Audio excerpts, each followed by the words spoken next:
Hello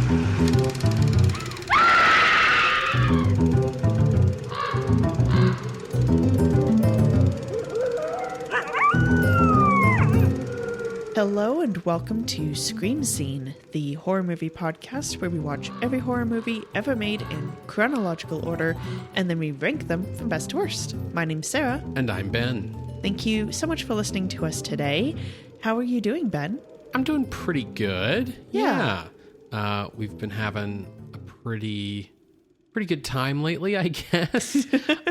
We just showed Lawrence of Arabia at work, and it was a big hit. We've got Days of Heaven coming up next. My late birthday present arrived in the mail. It wasn't actually late. It was that... It was only available on pre-order at the time that your birthday happened. Yes, I thought it was already out, and instead it was a pre-order. So this is the Arrow Video Mortal Kombat collection. Yes, of the two 90s Mortal Kombat movies, of which one is great, and the other is oof. But, we're really enjoying a lot of the recent releases from Arrow. I should tell people what happened the last time we watched an Arrow Video movie. I think it was like Secret of the Ooze with Teenage Mutant Ninja Turtles. So the logo comes up and it does its animation and I go, oh, the arrow is in the A. Just kind of a light bulb moment that made me feel a little ditzy, but that's okay. We are showing at Calgary Cinematheque at the start of August Clive Barker's Nightbreed, which is a classic cult horror movie from 1990. And it's going to be really cool because it's the director's cut, which is a big deal if you know anything about Nightbreed. And it's going to be the new Arrow 4K restoration, just to bring it back to Arrow. And if you know Nightbreed, you should also know that movie was set and shot in Calgary. So it's kind of a cool homecoming for that film. I'm excited for it. I'm also honestly excited for tonight's movie. What are we watching? Tonight, Sarah, we are watching El Vampiro Sangriento from 1962, directed by Miguel Morayta. And this is a movie I almost missed. I was doing up the schedule for 1963 movies, and I came across this movie's sequel, but I had not come across like this movie when I was initially researching 1962. So finding this movie was kind of an accident. So it is the first of a duology. The sequel comes in 1963. That's Invasion of the Vampires is what the sequel is called. Oh, not The Bloody Vampire, The Reckoning? No.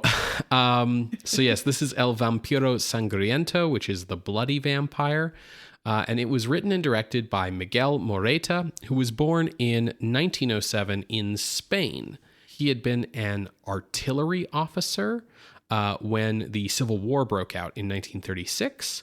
He joined the Republican side, and then when Franco's forces won in 1939, he fled Spain, first to France, where he then had to flee the Nazis, and then finally arriving in Mexico in 1941.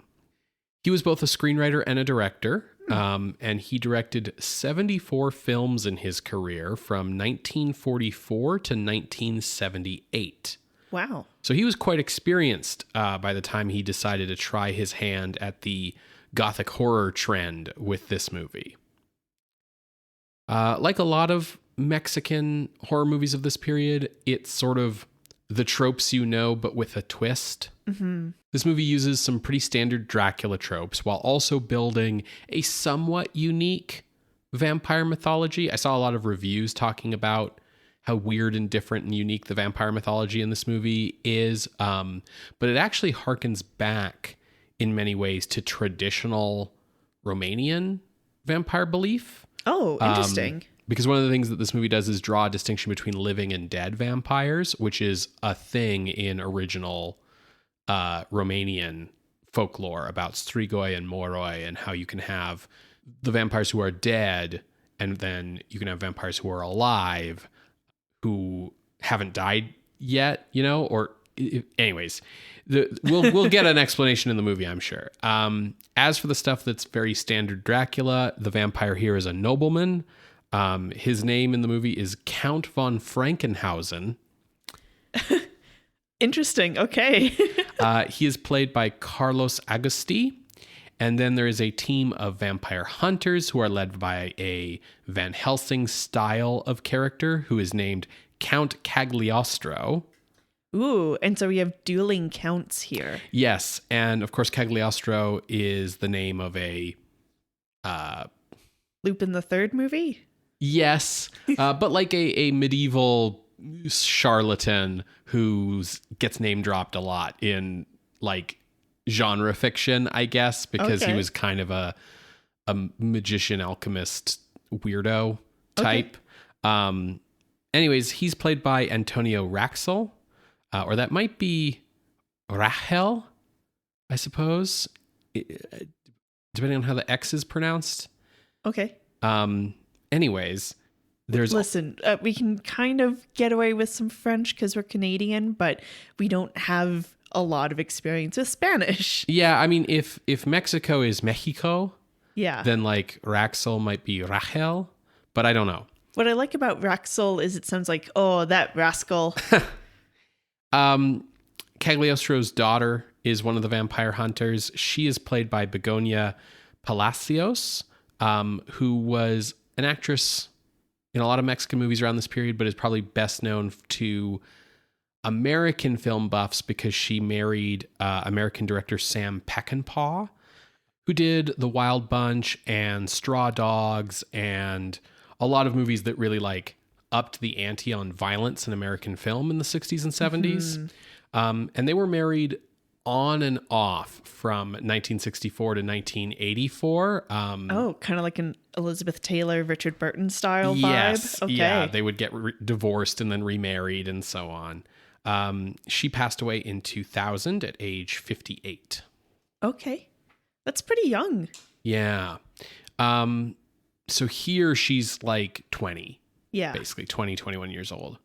Another notable name in the cast here is Enrique Lucero, who plays Lazaro in this movie. But he had previously appeared as Death in the movie Macario in 1960, which was the first Mexican film to be nominated for the Academy Award for Best Foreign Film and is often considered one of the best Mexican movies ever made. So, but not a horror movie because we haven't seen it. That's right. It's even like Death is in it. Yeah, it's more like a Seventh Seal situation. Okay. More of a drama. But yeah, he's just in a minor role in this movie. So El Vampiro Sangriento was released on September 6th, 1962 in Mexico.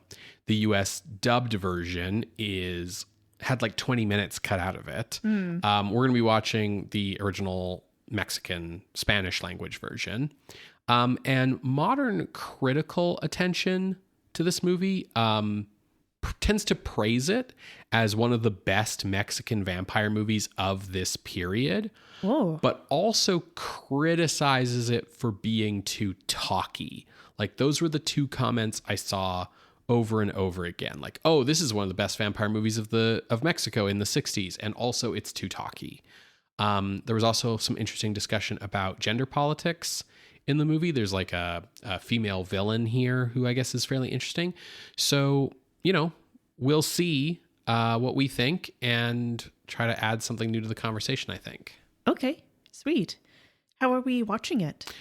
We are watching this on YouTube. It's going to go up on our YouTube playlist because there's a Spanish language English subtitles, and the English subtitles are burned in. They're not auto-translate, so nice. I'm going with that version. Great. If you would like to watch along, dear listener, you can find that playlist on our YouTube or our website, screamscenepodcast.com. You're going to hear a brief musical interlude, and when we come back, we will discuss El Vampiro Sangriento, aka The Bloody Vampire, from 1962, directed by Miguel Morayta. See you on the other side, everybody.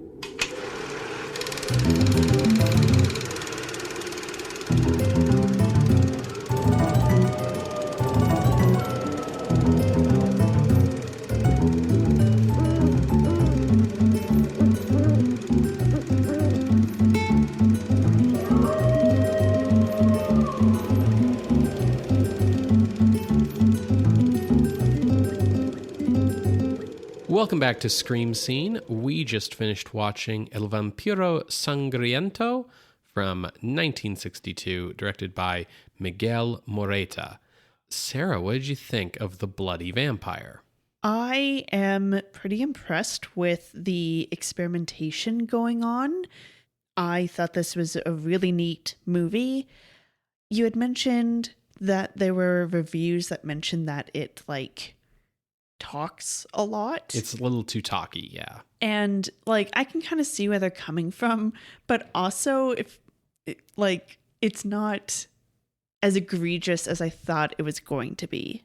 So for one thing, I wish some of these vampire movies would start coming up with more descriptive titles, less tropey titles, because it's oh, the blood of the vampire's blood, the bloody vampire, the bloody vampire, the coffin of the vampire's coffin, return of the vampire's blood, vampire, they all do these things, right? Give me a title that will help me remember which fucking movie is which, sure.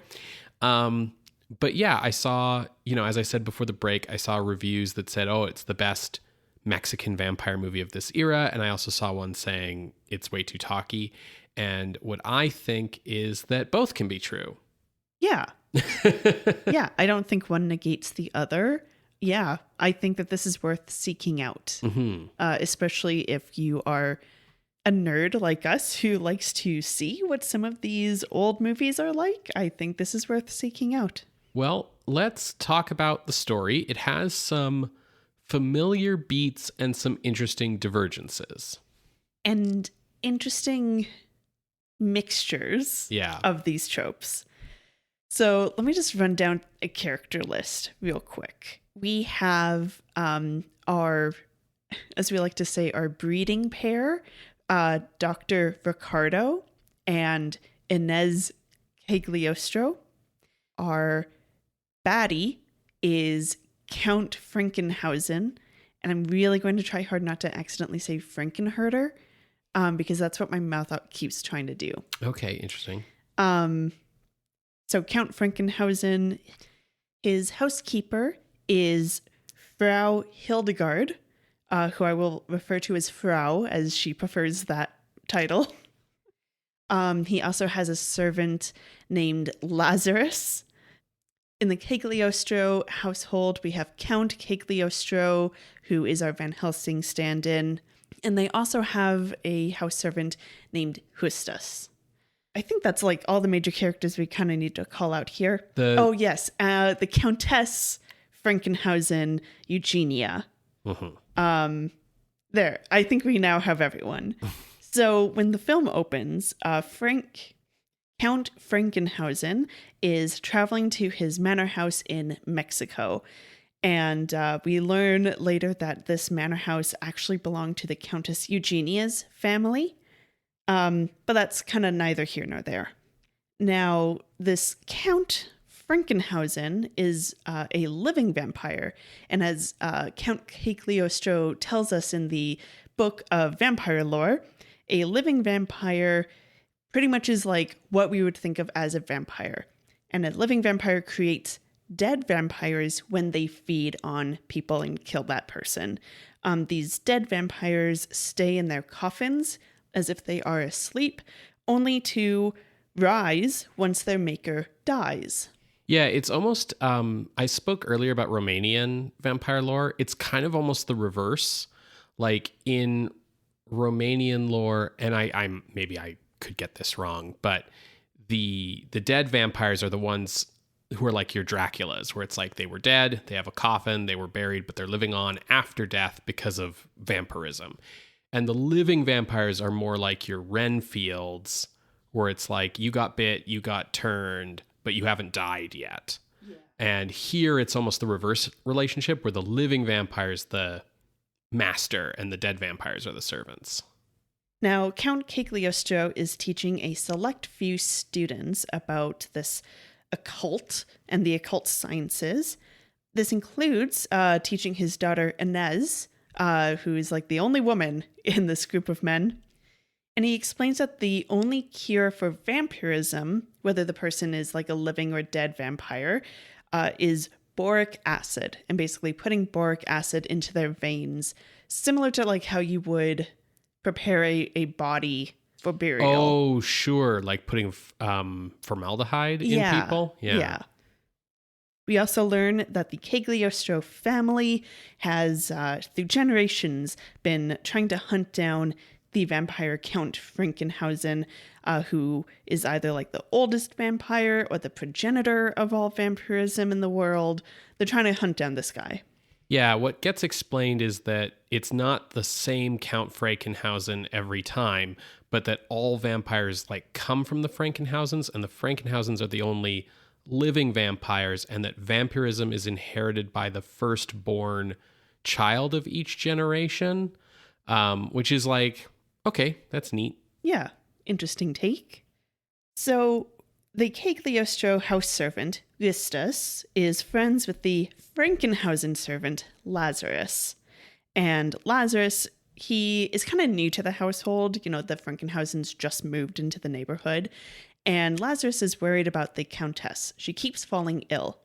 So he goes to his friend Justus to say, hey, you have a doctor as a master. Can he come take a look at this Countess?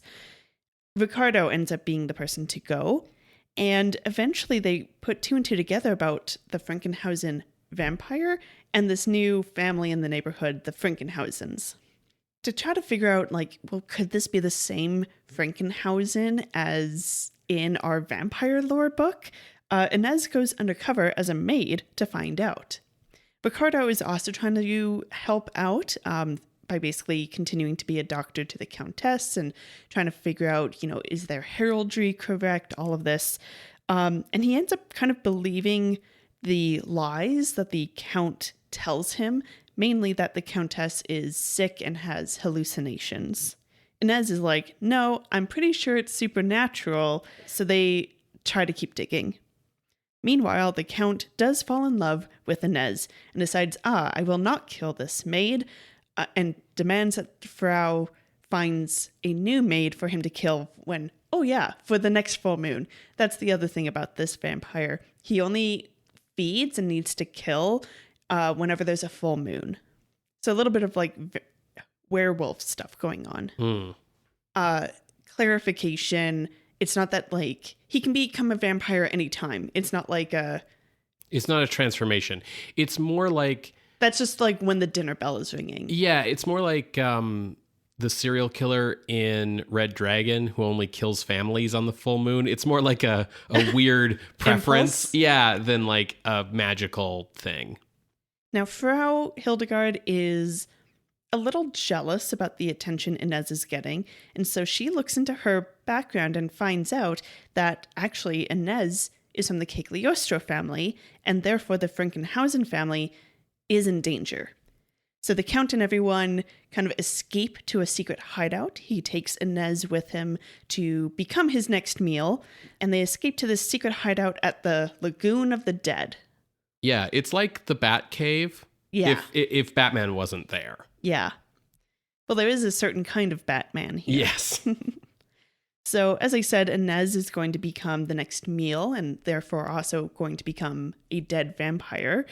But Justus and Ricardo catch up in time to interrupt. So they save Inez and they get attacked by the Count turning into this giant bat. I'll describe this bat form. It's kind of like, literally it looks like a giant bat, the way that like the legs and the arms are everything, but its ears are more like a fruit bat with how large they are. Mm-hmm. And unfortunately, they do kind of look like bunny ears. And they've also put the most amazing, sinister, vampiric smile on this bat. Yeah. So it can be a little comical. It's big enough that it's like the size of like the body of the vampire bat is like the size of a human baby. Yeah. Like toddler sized. Yeah. It's like halfway to being an imp. So this vampire bat is like swooping around. Ricardo and Inez manage to escape the cave, but Justus gets trapped behind. And they had lit some fires to try to fight off this vampire bat. And unfortunately, Justus dies due to the smoke inhalation. And then last we hear is that the Count and the Frau are still at large. By this time, the real Count of Cagliostro, our Van Helsing character, is finally back from his vacation. That's why he hasn't been in here thus far. And Inez is recovering, and the Count's like, we need to figure out, the Count Cagliostro is like, we need to figure out where they've gone. Yeah, and the Countess Frankenhausen is dead. Oh, yes, she ends up being the meal. Yeah. So that's the end. It's a little wild, but like I said, I think that they do some really interesting experimental things, both with like the vampiric folklore, but also in portraying supernatural elements. Mm-hmm. Before I go in, is there anything about the plot synopsis you want to add? Maybe just like some more as we talk, to just when I get into some specifics, but okay. Yeah, because like the problem with it being very talkative is there might have been something that you want to talk about that I might have glossed over. Yeah, there's a lot of ins and outs. Yeah. I think you did a good job. Okay. But yeah, you're right. Like, there's a lot of really cool filmmaking on display here, and I perceive it as an actual attempt to make a scary movie out of a vampire movie, when I think vampire movies have kind of been a little like formulaic for a while. Yeah. The first thing that stood out to me about this movie, and it continued to stand out to me for the whole movie, is the music, which is by Luis Hernandez Breton. It is great, and I also think it's really ahead of its time, because what it's doing is it's focusing on creating like an ambient, unsettling soundscape using sound effects, electronic noises, and then like the music itself is being played in reverse.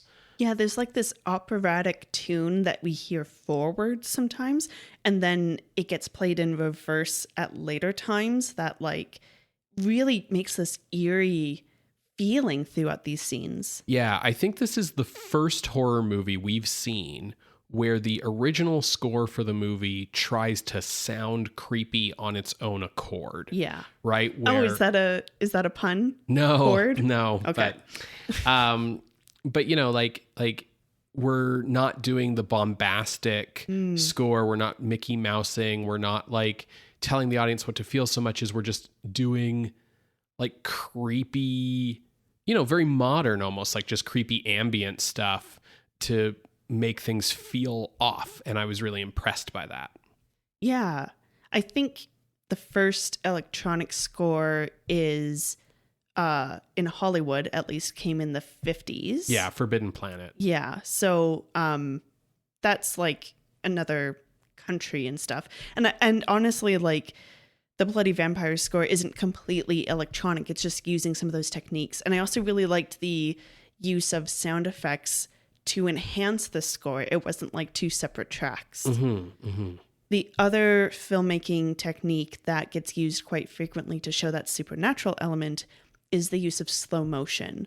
So when we open, we see Count Frankenhausen's carriage like hurrying along the road, but it's moving in slow motion. But like what we can tell with any other sound effects or music going on, it's playing normally. Or other characters or non-supernatural characters, I guess, like they comment on seeing this strange carriage going by that's making no sound, as if it's like floating in the air, and then like the carriage rides past them, still in that slow motion element. It really reminded me of stuff that was going on in Phantom Carriage way back when. Yeah, or like there's the carriage scene in the silent version of Nosferatu where they like sped it up, and they also made it like a negative at one point to make it seem eerie and weird. I think this is really effective. I think the opening of this movie, which I would say lasts until he puts his latest victim in the cave with all the others, kind of that whole opening is really fantastic. The carriage stands out for sure. Like you say, they use sound effects of like the wind and other things to indicate that like what we are seeing diegetically is not slow motion. It's that the carriage moves weird, and they don't put any sound effects on the carriage, and that's diegetic as well because it gets commented on.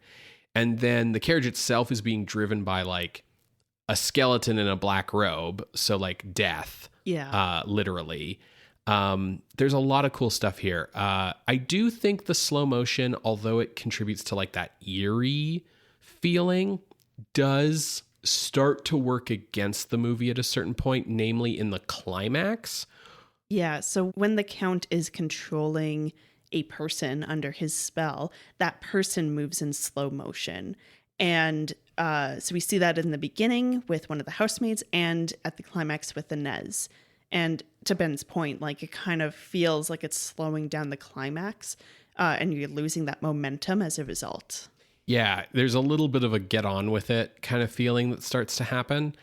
But there's a lot of cool effects in this movie. It really goes for intensity. Count Frankenhausen has a cool look. He's got like button up. He's almost wearing like what Orlok wears in the silent version of Nosferatu, but he doesn't. Sure, with like the mandarin collar. Yeah, but he doesn't look like Orlok. He's got like the slicked back hair and a mustache and these like killer Vulcan looking eyebrows. And then when he goes vamp, like he has normal face most of the time, and then like a Buffy vampire, he has like a vamp form. But the vamp form is all of his teeth get pointy and his canine fangs get really long, which is pretty fun.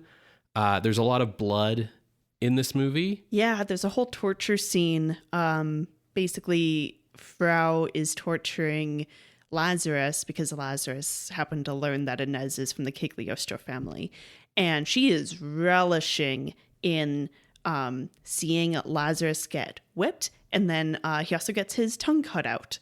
Yeah, and there's a scene where Ricardo and Hestis are going through the house trying to find Inez to rescue her towards the end, and they stumble upon like tongueless Lazarus, and he's like covered in blood. He's like drooling blood. Like it's really a lot. I think if it was in color, it would be almost too much. You know, this is a black and white film. Yeah. So yeah, lots of really cool stuff. I really like the intensity here. The giant bat is fake as fuck looking because it is still just a rubber bat on a fishing line, essentially. Yeah. And when they have it fly in slow motion, it doesn't help.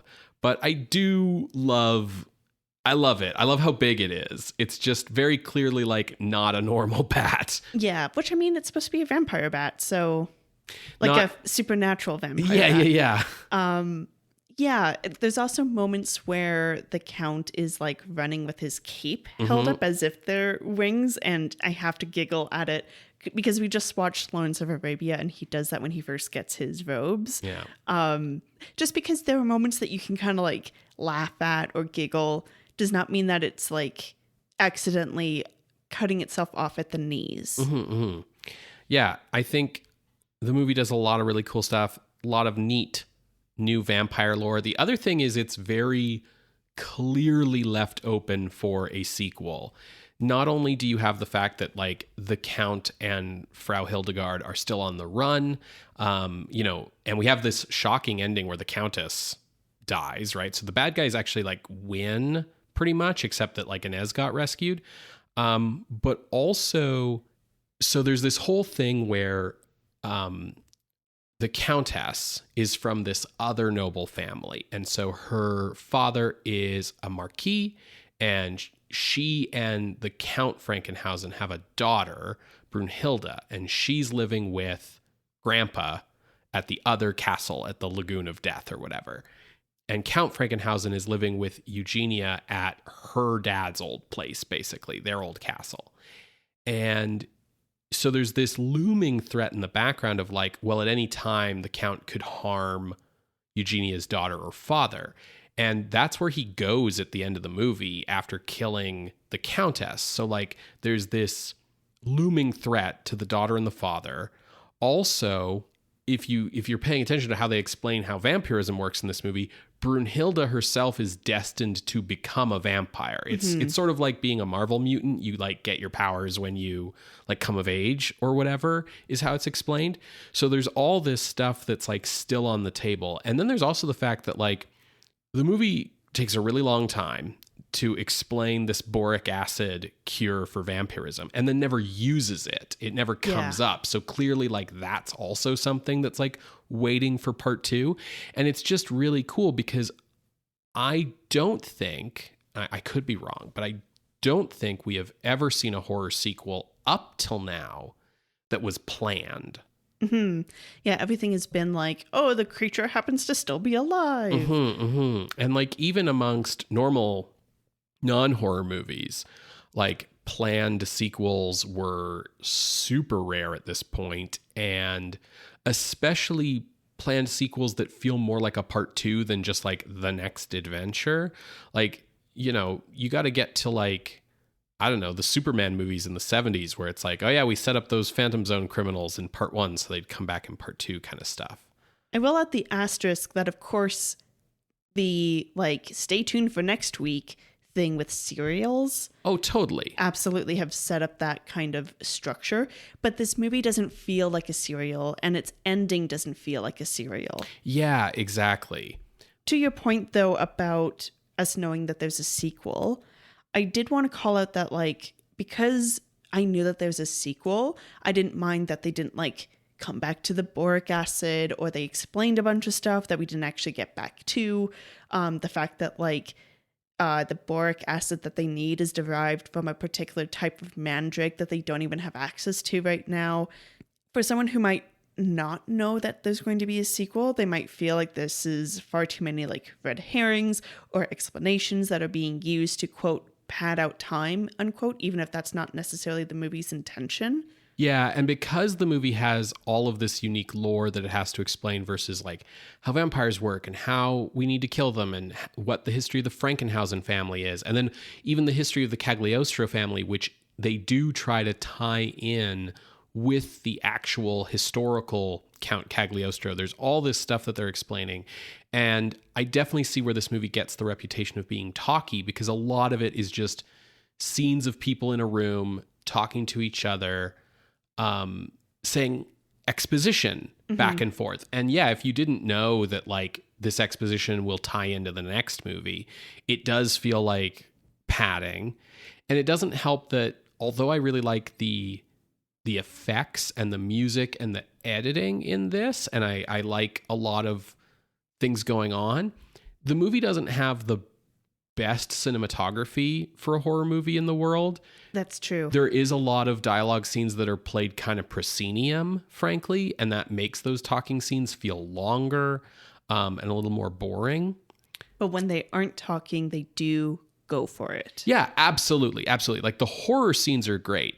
I think the thing that lets the movie down somewhat is that it has that fantastic opening that I really love. And then you get to the third act and the movie kicks back into high gear with a lot of well-executed kind of chilling moments like Lazarus's tongue cut out or Hestus's death or whatever.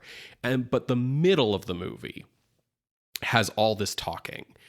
And there are things that get frustrating about it, which I'll talk about in a bit, but there's a specific thing that kept happening in the talking exposition scenes that I think holds them back even more.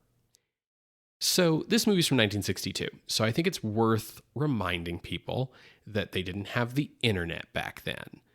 So if you wanted to learn facts, you had to go to a library and find a book and look them up. And otherwise, all the facts you know are just shit that you half remembered, you know, reading in a newspaper on the toilet one day. So I think Miguel Morayta, who wrote and directed this movie, I think he's very smart and knowledgeable about a lot of things. And I think he decided to fill the script with a lot of trivia about things that he's into.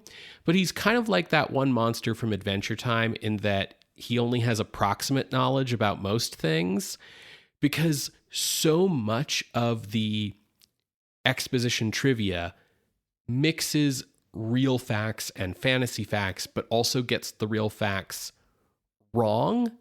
And like slightly wrong. Yeah. So for instance, I find it really frustrating that they name boric acid as the vampire cure specifically, but then they explain that boric acid only comes from one place, and it's mandrake root, and not the normal mandrake root that exists in real life everywhere, but a special black kind of mandrake root that only grows on vampire-owned lands.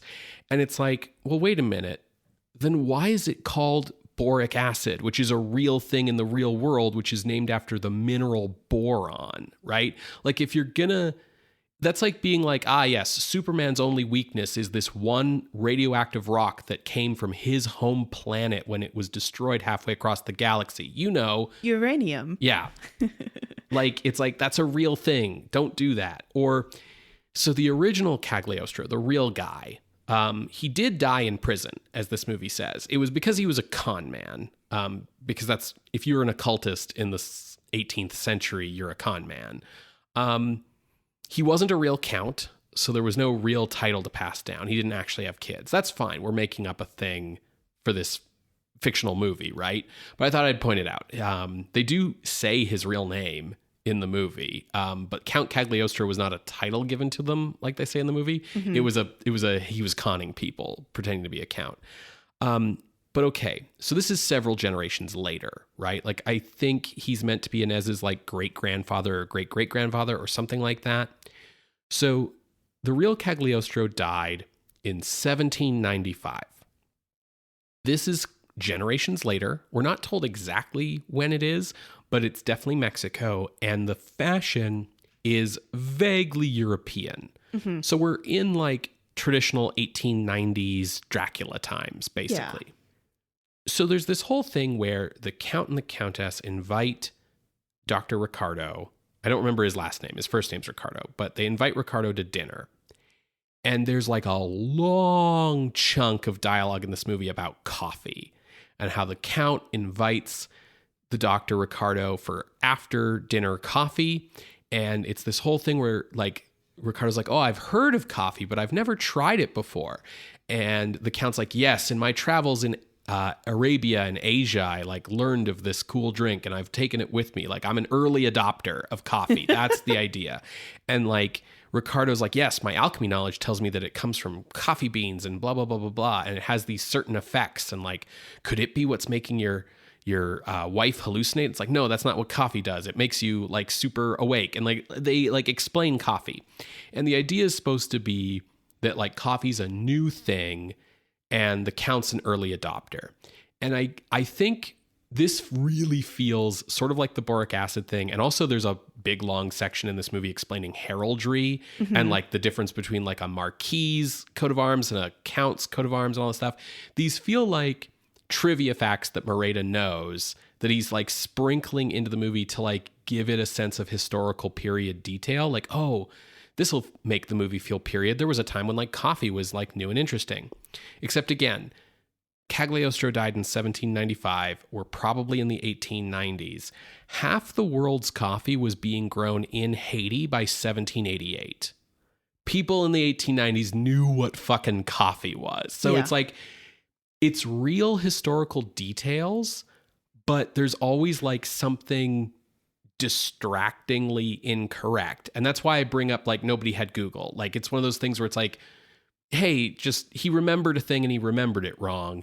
But when there's so much talking and exposition in the script that slows the movie down in the middle section, it means that like there's the only thing to pay attention to is the talking. So when the talking gets things wrong that it's trying to sound smart about, it's noticeable and it bugs me. Totally fair. I think the fact that like there's a lot of talking, those talking scenes are shot proscenium, as you pointed out, and the pretty much uselessness of Ricardo really makes me think of the original Dracula. That's true. With this movie. Like, Ricardo fits in so nicely with David Manners. I think Ricardo's a little better than David Manners, but he is falling into those trappings. And I just thought that was interesting to think about with like how unique of a vampiric folklore that this movie is going, that it still has ironically some relations to 1931. Yeah, it's still structurally Dracula, right? It's still very much the same structure. Speaking of Ricardo being terrible, so I really liked Inez as a protagonist in this movie. Yeah, she's great. There's this whole thing where Inez is the Count's heir. Like, he points out, like, I'm going to tell you the secrets of vampire hunting. It's up to you to pass them on, right? He doesn't treat Ricardo as the heir. Ricardo's in the group, but Ricardo is just Inez's fiance. Mm-hmm. And so it's like Inez's idea to go undercover and all this stuff. And she goes undercover as the maid.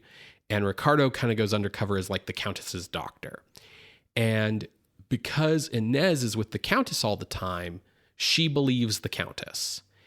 And the whole thing is like, they're there because it's like, oh, there's a bunch of weird shit happening at Count Frankenhausen's house. And Count Frankenhausen happens to be the name of our family's arch nemesis vampire. I wonder if he's a vampire, right? They're going to the house to prove or disprove the hypothesis, is he a vampire? And when Ricardo meets the Countess and she basically says, my husband's a vampire, he's trying to kill me, Ricardo goes, oh, women, always imagining things and getting hysterical. I met the Count. He was a nice guy who talked reasonably, so I believe him that his wife is insane. And I'm sitting there like, wow, like, how far back does doctors not believing women go? Like, Eustace also brings up like, hey, my friend Lazarus, he got whipped in the face for letting you come in the first time. Yeah, also, the Countess only ever has one housemaid at a time who goes missing every single full moon. And there's this like tavern owner in the town whose job it is to find like a hot orphan girl to bring to be the new housemaid every month. And it's like, his name is Count Frankenhausen, and there's a bunch of weird, mysterious stuff. And Ricardo's like, it can't be the same Frankenhausen. Like, it's not, like, Ricardo is slightly better than David Manners' Jonathan Harker in that he knows that vampires exist and, like, is already, like, he isn't disbelieving Count Cagliostro. He's part of the team. But in some ways that makes it worse because it's literally like if you knew everything about Dracula and then you went and you met Dracula and you were like, it can't be the same guy though. Like, so Ricardo's really fucking frustrated.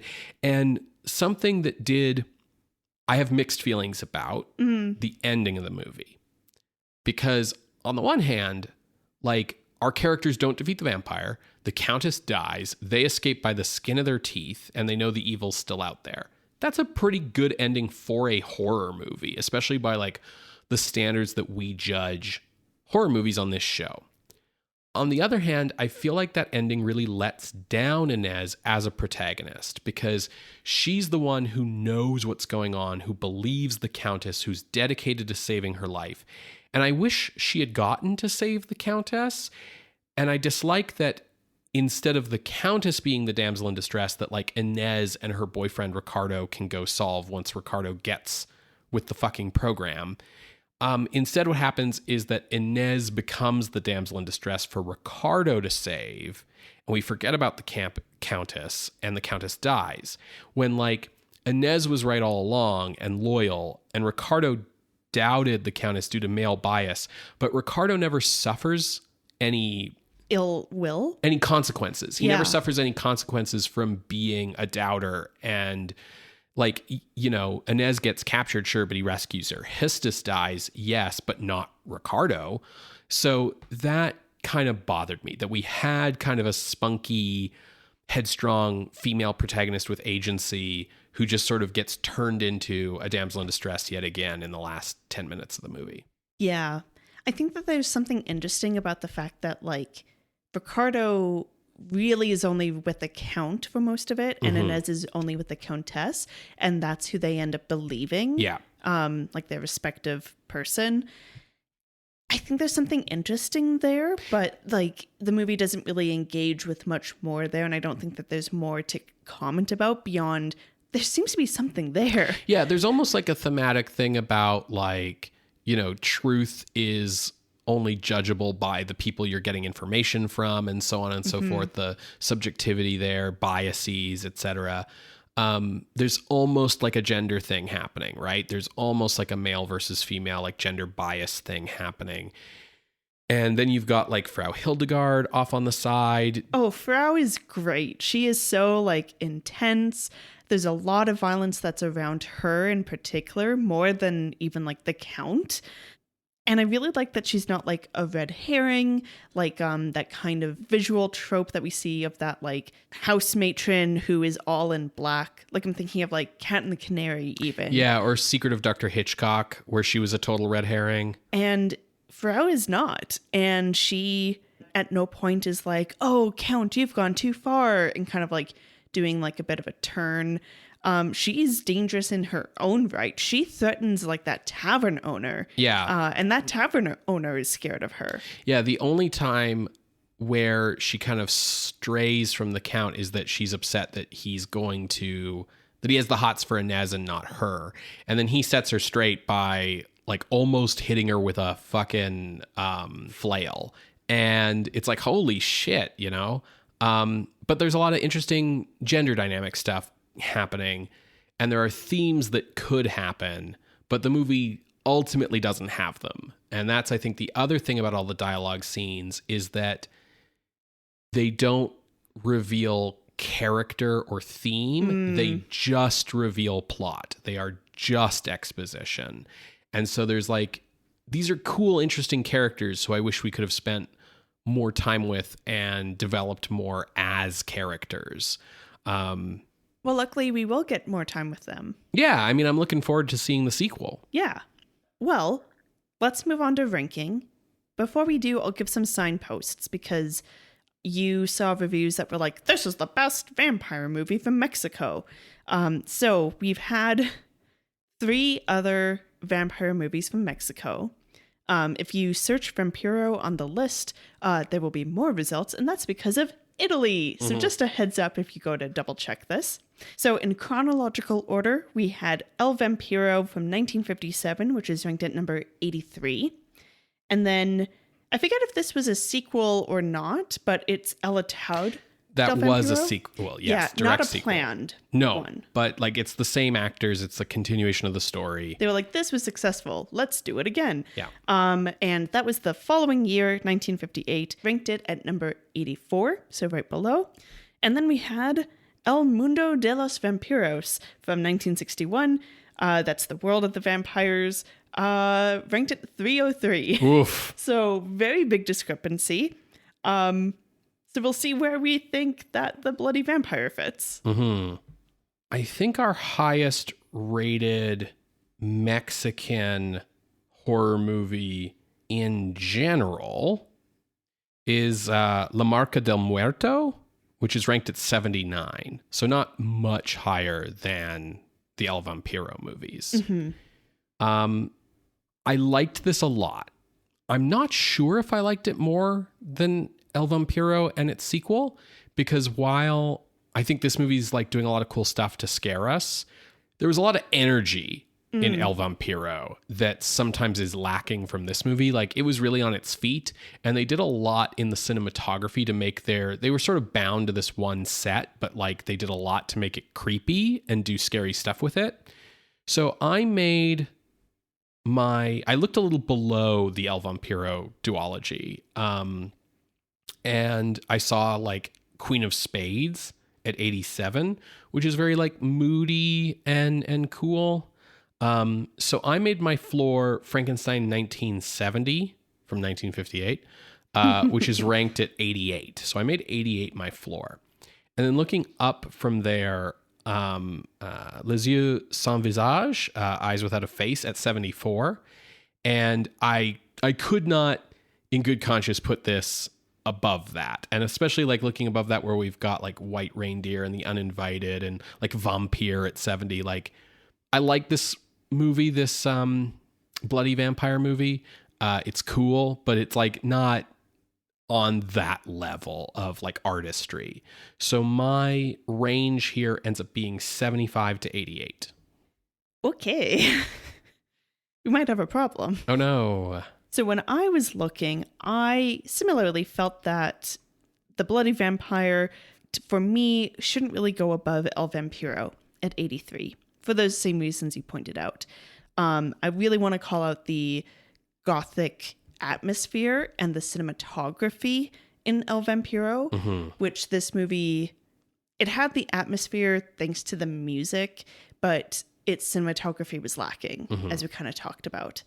So I tried to figure out what's the midpoint between 83 El Vampiro and El Mundo de los Vampiros at 303, because I was like, it definitely doesn't belong in like the 300s. But what's the midpoint? How can I figure this out? And that put me in the 190s. I hear you laughing. At 197 is El Espejo de la Bruja, the Witch's Mirror, which we just recently watched. And I think that movie handles the like atmosphere and the weirdness, while also still having its own kind of weird witch folklore, potentially a little better. It's a bit more focused because I believe they just stay in the castle the entire time. So that helps with the focus. But I thought that this was relatively comparable to The Bloody Vampire. Looking above that, we have like Invaders from Mars, Return of the Fly, The Alligator People, which manages to have some really interesting themes that it invokes. At 191 is Dracula's Daughter. And I was like, I don't know if I can in good conscience put this movie above Dracula's Daughter because of the way, like, they're both doing interesting things with vampires, but Dracula's Daughter has more of a... Dracula's Daughter is saying something. It has, like, more of an idea. More of an idea, and its descendants go further. Looking below, my eyes settled on, like, Mark of the Vampire at 205. And I was like, okay, I feel like that's definitely the lowest that I would want to go. Even in this area, like 202 is Captive Wild Woman. Like this feels a little too low, but this was kind of the area that I had been looking, which is like 100 spots lower than yours. Yeah. So I think we do have a problem here. So this movie, the times where it's like on point really impressed me. Like the whole opening with the carriage and, you know, they look fake, but I like the vampire fangs in this. Like they look cool and different. And I like that it's doing some different stuff with the lore. And I like that it seems interested in building its own world, I guess you could say, that has like its own logic and its own history and its own characters, right? I find that really cool, even if they are still playing off of like Dracula tropes.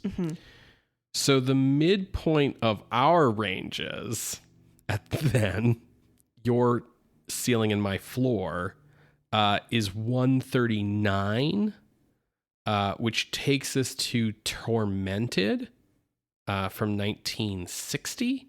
Okay. Other movies around there include The Two Faces of Dr. Jekyll from Hammer. We've got Lycanthropus up at 136. What's interesting here is Cult of the Cobra at 134, which had really interesting themes, but as a movie didn't quite come together. Yeah. And like, as much as I agree with you about Dracula's Daughter having a theme and having ideas and having like a lot of influence on the vampire genre, as like a movie, it is kind of a mess. And as much as I dislike Ricardo, I still like him a lot more than Dr. Garth from Dracula's Daughter, who's just the fucking worst. So I feel like I want to go above Dracula's Daughter. But you're right that I might have been looking a little too high in what I was looking at, especially like seeing like Le Horrible Dr. Orloff, the Franco film, is at 158 here. So there's like some good, interesting stuff here. So we've got at number 160, Ladrón de Cadáveres, which is the one with wrestling, and La Bruja at 161, which is a Cheno Urreta film. What I remember about Ladrón de Cadáveres is that it had cool cinematography in moments that you wouldn't expect it. Yeah. What I remember about La Bruja is that it didn't make any fucking sense. Night Court Yeah. That's all I remember from it. And that you liked it better than I did. Yeah. I'll also call out El Fantasma del Convento at 155. Yeah. And I think in terms of trying to maintain like an atmospheric mood, El Vampiro Sangriento is like hitting that same level as Convento. But in terms of like actual scares, I don't know. I think that El Vampiro Sangriento, there are some moments that hit really hard, and then it's like really let down by the pedestrian cinematography and the long-winded talkie scenes. Like, it makes it really hard for me to judge. It makes it feel very middle of the road in some ways. I know that like exact middle of the list is right where we're looking. Like 163 is the exact middle. Oh, okay. Which shows how far apart our ranges were. That like the midpoint between them got us close to the middle of the list in general. What would you say to putting it between the Body Snatchers and the Witch? Like putting it at the new number 161. That makes it below Monster of Piedras Blancas, but like above Valley of the Zombies, which has neither a valley nor zombies. Yeah, and I like that it ends up being below Dr. Orloff, which is like, yes, Italian, but I'm just thinking of like the way that they're both handling like Gothic imagery. Mm-hmm. Yeah, I think I would be comfortable with that. Okay. Well, let's slot it in there with its other, there are 3 other Mexican movies right in that sort of zone. Mm-hmm. So right in with its cousins, at the new number 161, El Vampiro Sangriento from 1962, directed by Miguel Morayta. And the thing that gives me a lot of hope is that like I found out about this movie because I found out about the sequel first. And the impression I have gotten is that the sequel is better. So I'm looking forward to that. Hopefully it's less talky because it got all of the exposition out in this one. Right. Well, folks, if you'd like to take a look at this list, you can go to our website, screamscenepodcast.com. There you can find links to the other episodes that we have mentioned, as well as our appeals box. If you would like to contest this or any other ranking, please drop us a line through our Ask box on Tumblr. You can email us at screamscenepodcast@gmail.com or get in touch over Blue Sky or Patreon. Scream Scene updates every other Wednesday on SoundCloud. You can listen to us on almost any podcasting app you might choose. You can subscribe to our RSS feed in order to never miss an episode. And if you want to help support the show, you can tell a friend about the show. You can share the show online, or you can head on over to our Patreon, where you can become a patron of the night for as little as $1 a month. $1 patrons get thanked on the show. $5 and $10 patrons get access to a library of bonus content that we have produced over the years. So if you want to check all that out, head on over to patreon.com/screamscenepodcast. So Ben, what are we watching next week? Next week, Sarah, it's another Roger Corman, Edgar Allan Poe movie with Vincent Price and Peter Lorre and Boris Karloff. Oh. And it's also definitely a comedy and almost assuredly a horror adjacent kind of situation. Oh, no. It's The Raven from 1963. Well, I'm excited. Do you remember the part of the famous poem, The Raven, where there was a wizard battle? No. Well, there's one in this movie. I am really excited. It might not rank, but that's okay. I'm really excited to see this movie. It sounds like it's going to be a great time. Well, we'll see you then, creatures of the night. Bye. Bye.